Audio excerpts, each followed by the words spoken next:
Yo, peace was good. Welcome to the Hip Hop I'm Review. This is part 222. The album that I would like to review tonight is Coco Brothers with the Root. Hold on, let me turn this down. So yeah, with their Coco Brothers with the Rude Awakening, released in 1998. Coco Brothers, also known as Smif-N-Wessun. All right. You guys should know what Smif-N-Wessun is.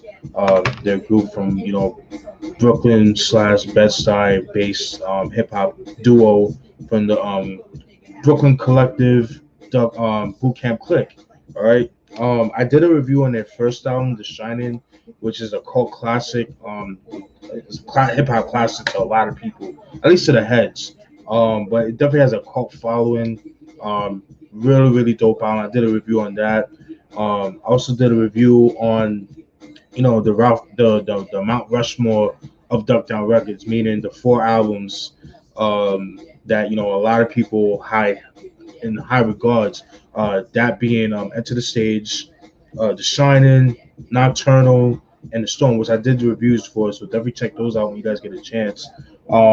So right after the release of Shining, they couldn't really celebrate the album as they were supposed to because a year later in 1986, they were summoned a cease and desist letter from the gun company Smith and Wesson, which they shared the name from, and they were pretty much saying like, "Yo, stop using our name and stuff like that to promote your records," blah blah blah. So unfortunately, temporarily they had to, stop using the name, and then that's why they called themselves Coco Brothers.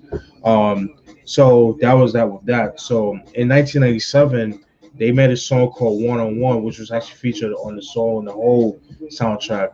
Which great soundtrack. I still did I see the movie? I don't. It's a document. It's a basketball documentary, but um, I remember seeing pieces of it, but I didn't really get to see it like that. Not sure if it's on YouTube or what. I know somebody's gonna hook me up with a link or whatever. But needless to say, the soundtrack is dope. I don't own a hard copy. I do have the digital copy I downloaded and stuff like that. But I would like to get a physical copy of that one at some point. But so they featured this. So they put this song on that One on One, which was also featured on the album. And in 1998, they dropped this song right here, "The Rude Awakening." All right. So there's three singles of the album. The first one's "One on One," "Spanish Harlem," and "Black Trump." Those are the singles of the album. So it's three singles of the album. I think "Spanish Harlem" came out first, then "One on One," and then "Black Trump." All right. So I'll get down. I'm gonna go through. I'm gonna show you what the album looks like, so you can see right here. That's what it looks like.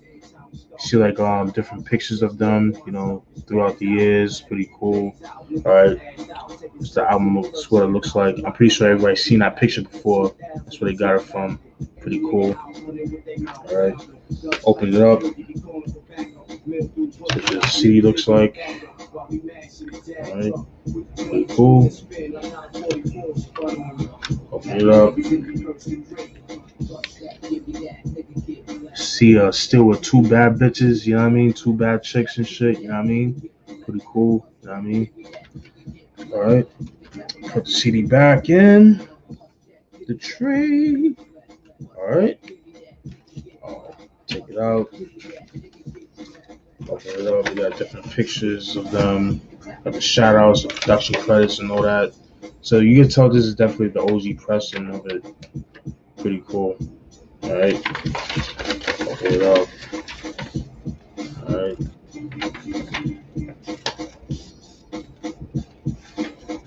Pretty cool. Love it. All right. Some long ass long ass booklet, man. Pretty dope though. I like that. All right. So how I get down. I'm gonna go through. Before I go through the tracks, I'm gonna shout out the the the producers and the guests and stuff like that. All right. So the producers in the album. Producers are Sean J. Period. Dope producer, very underrated. He ended up becoming like Rawkis's in-house producer, but he's worked with like Mos Def, Black Star, Coco Brothers themselves, Down South, Artifacts, the Bush Babies, OC, Organized Confusion, whole bunch of people that he's worked with. Very underrated producer. And Sean J. Period. Steele himself and facing Triple Beam. Uh, Sean Kane or Sean C. And 12 Nations. Let's see who else. Baby Paul. Baby Paul, dope producer. Part of beat miners, that kind of thing. Filthy Rich, Lord Self, Sweet 1200, uh, Sweet and Steel, JB, Mr. Wall of Beat Miners fame, Sir Gavin Keylord Johnson, Dre Keylord Johnson, Mr. Wall himself again, once again, like I said before, Baby Paul, and Shalik. All right, features in the album. Features are Professor X, rest in peace to him. Professor X of the X Clan. Jardon of Black Hearted Scavengers. Let's see who else. Buckshot of Black Moon fame. Raekwon of Wu Tang, obviously. Smackman and Header Arabic. Flow, but it's spelled out FLOW. Storm, Hurricane D and Tony Toka, aka Tony Touch, Tall Sean of Helter Skelter, and Deidre Artist, and Eek-A Mouse, dope Jamaican DJ from back in the day. All right, so those are the features and the producers of the album. So you know how I get down. I'm gonna go through some of the tracks, break them down, that kind of thing. So, all right. So let me just put this booklet back in the tray. Give me 1 second, people. All right. All right. So track one, we're gonna go off the wall. Off the wall, pretty dope song. Dope way to start down. Nice beat. I like the horn. Throughout the beat. What's interesting is that in this song, off the wall, they address the lawsuit that they had with Smif-N-Wessun, the gun company, and still addresses it in this line when he says, I got a letter from the corporate the other day. I opened and read it. They said that they were suing. Something about we was causing confusion. Wanted me and my son to change my name we was using. Had our associates nervous. Suits trying to serve us. Got investors acting real shady trying to jerk us. Got tech ready to break something. Adrenaline stayed pumping. Say something. I tell you why the frame won't even think nothing. So that right there, that kind of breaks it down, what they were, going through at the time, you know what I mean? So I thought that was pretty interesting, you know what I mean? Pretty dope. Dope way to start the album. I really enjoyed that. So that was track one, off the wood. That was produced by Sean J. Period himself. All right. Track two, Still Standing Strong. One of my favorite tracks of the album. Very dope song. I wish this was a single, but they definitely delivered on this track. You could definitely picture like I'm pretty sure you guys seen the video for Recognize. I can see that being the same video for this song. It just has that vibe to it. Really dope. Really dope. That was produced by Face and Triple Beam and Steel themselves. I like the line by Steel when he says, "There's a war going on outside in my mental. Better getting drunk and wondering what does getting bent do. Last week, my man put a pistol to his temple. I said, nah, son, not that. That's too simple. One little nigga on the block selling crystal. Next little nigga got shot in Bristol. Another little nigga got locked because they blew the whistle. That was pretty dope. That was my Still. Tech when he says, let no man steal from the pocket pure for you. It's meditate and demonstrate. Verbal earthquakes. Breaking down like a junkie with a case of shakes. To my dogs flipping weight behind gates, living street life, put the stash on Jake's. So that was pretty cool. So that was track two. Still Standing Strong. I thought it was pretty dope. I really enjoyed that. Track three, One on One. Believe it was the second single of the album, which was also featured, like I said, on the song, not Soul on the whole soundtrack. That was produced by 12 Nations and Sean C.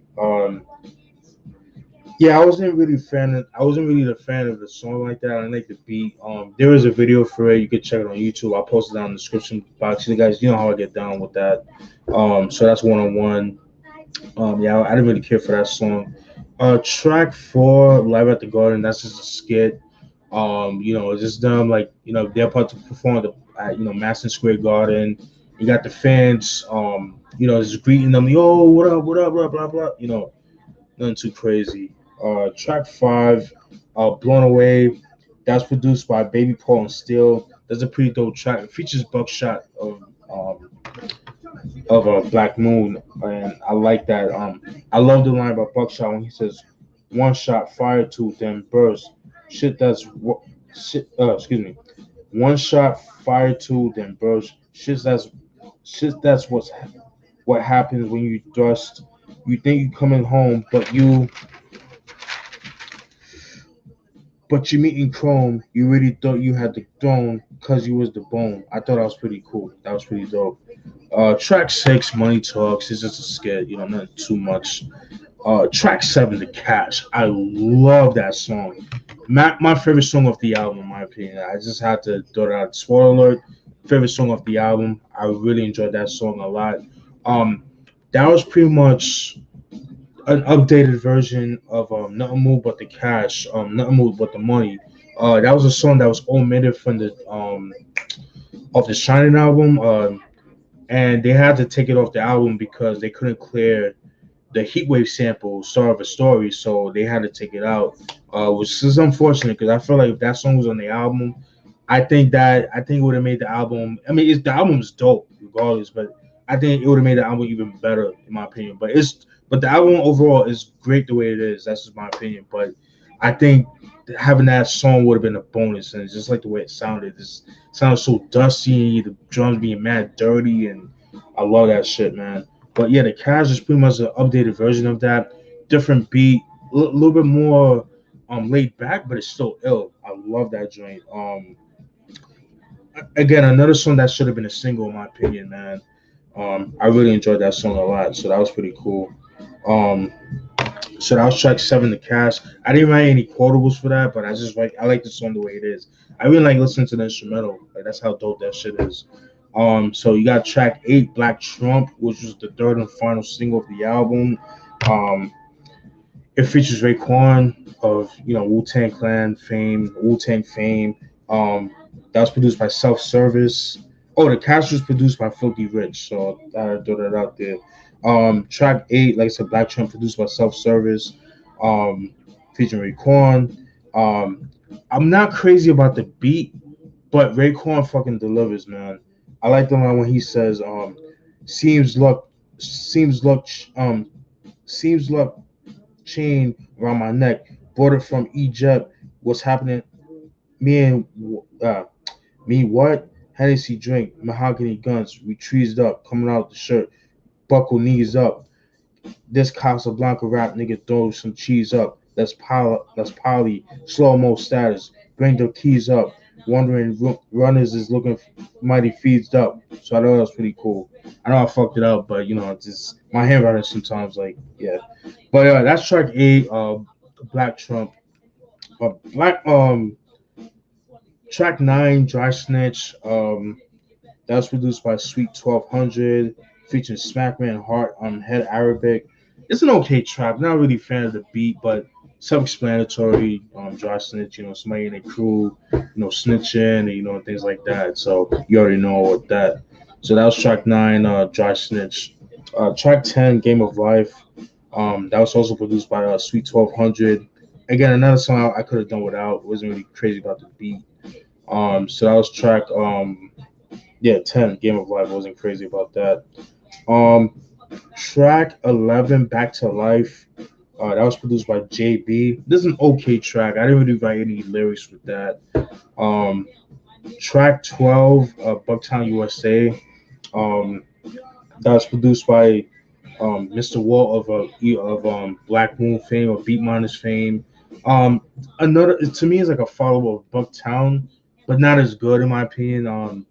I feel like the beat could have been a lot better. It's just like a kind of like a acoustic guitar plug, do do do do do do, and he just put some hard drums over it. Like I feel like he could have used a better beat for that. That's just my opinion. Especially that's gonna follow up Bucktown. Like come on, man, like, they could have done a lot better with that. But it's just them, just them, repping Brooklyn, that kind of thing to the fullest. And they also talk about how Giuliani cleaned up, New York, how it was really gritty and grimy, how Times Square was, all like, like sex clubs, strip clubs, sex stores. You got the strip for the prostitutes. You got the, 42nd Street with the kung fu theaters and all that shit. Well, they talk about all that good stuff, but then, they talk about Giuliani cleaning that up. So, it's not what it was before. So, just had to throw that out there. So so that was track 12, Bucktown, USA. Track 13, what they call him, just a skit, nothing too crazy. Track 14, Hold It Down. That's produced by Sir Gav, Keylord, and Self Service. That's a pretty dope track. Another joint that I didn't really write any lyrics for, but pretty dope track. Track 15, Spanish Harlem.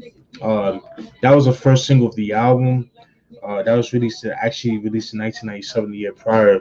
That features Hurricane G and Tony Toka, aka Tony Touch. Um, yeah, man, Tony Touch, dope, dope. The dude can spit. He's not the most amazing dude lyrically, but he can spit. He's dope. You know what I'm saying? Really dope. I like the video for it. Hurricane G, I'm not a big fan of. Her voice kind of bothers me. Like it's like that blackboard, like scratch your nails. Like she has that voice, but in some songs, like she do deliver. She does a thing on this track, but yeah, it's just I could have done without her, but I understand why they put her on it. But I like the video for it, pretty dope. You know what I mean? I didn't write any lyrics for it, but I was track 15, Spanish Harlem. Track 16, Maya Angelou. Excuse me, one of my favorite tracks of the album. That was produced by Baby Paul. It features Sean Price and Deidre Artist. Love the joint. Didn't write any lyrics for it, but I love that. It's a dope song. I love the beat for it. It just has that like you waking up early in the morning and shit, like on a Saturday morning, you about to, clean up the house and stuff like that. It just has that vibe to it, like nobody's home. It's just you by yourself, and then you just wake up, you have your cup of coffee, and it just has that feel to it. You know what I mean? So I really enjoyed that. So that was track 16, Maya Angelou, and the last track, Memorial. And featuring Eek-A Mouse, which Eek-A Mouse, he's a legendary reggae artist from the 70s and 80s. I would say more 80s if anything. Yeah, man, really, really, really dope song. I like it. This is a song them dedicating to all the homies that died in their lives and people they know in their lives and stuff like that, man. So, and that's pretty much it, guys. My overall thoughts on this album. When I first heard the album, I did not like the album just because of the production. I think it's like one of the weak points of the album. But I feel like they kind of stepped their pen game up. Their pen game, they definitely improved in the pen, in my personal opinion. Especially Steel. Steel definitely delivered. Um, I felt like on the Shining album, Tech had that album on lock. But on this album, I feel like Steel had it on lock. My personal opinion. You know what I mean? And then I just feel like, with this album, they had like a little bit more creative control. I mean, not that they didn't have the first album, but I just felt like they kind of like did things their way. If that makes sense. So not as much beat miners. They kind of wanted a different sound, which I think was like a gift and a curse. I think more of a curse because it's like one of those things with the beat miners, especially like the second tier releases of Boot Camp Click. It's kind of hit or miss. You know what I mean? And this album right here, like I said, I did not like when I first heard it, but then just listening to it, the album grew on me. So I could definitely see this album be a little bit, underrated. My personal opinion, you know what I mean. If you're expecting the Shining production wise, you'll be highly disappointed. But if you just come with this album with a clear, open mind, I think you would like this album. And like I said, you might like it, you might not like it. Me, I'm in between. I like it, but there's some things I don't like it. So I don't like about it. But and again, the lyrics they definitely did it because, like I said, still, killed it. You know what I mean? But it's just a production that kind of bothered me. You know what I mean? So and they kind of go. I wouldn't say they were going for like the more commercial sound, but it's not as dark as The Shining. You know what I mean? It's like a little bit more lighten up tempo, that kind of thing. you can tell they're kind of experimenting and things like that. So you know, you know, I can't be mad at that too much, but it's like one of those things that you need the beat miners, man. You just need them. So I can say this is definitely underrated, but it's not an album that I go to like that. But it definitely got some strong points on the album as well as weak points. But but definitely pick this album up. You can find it, definitely pick it up. It shouldn't be too expensive, despite what I said the other time about Priority Records, because this was released on Priority Records. So I don't know if it's too expensive or it's like dirt cheap. So I could just imagine this being a little bit cheap because it's not an album that I really hear too many people talk about like that. So but yeah, definitely check this album out. If you guys like it, let me go. If you guys like it, if you don't like it, let me know what you guys think, man. And that's it, folks. And that's my thoughts on the album. Hope you guys enjoyed that review. All right, hold it down. Peace.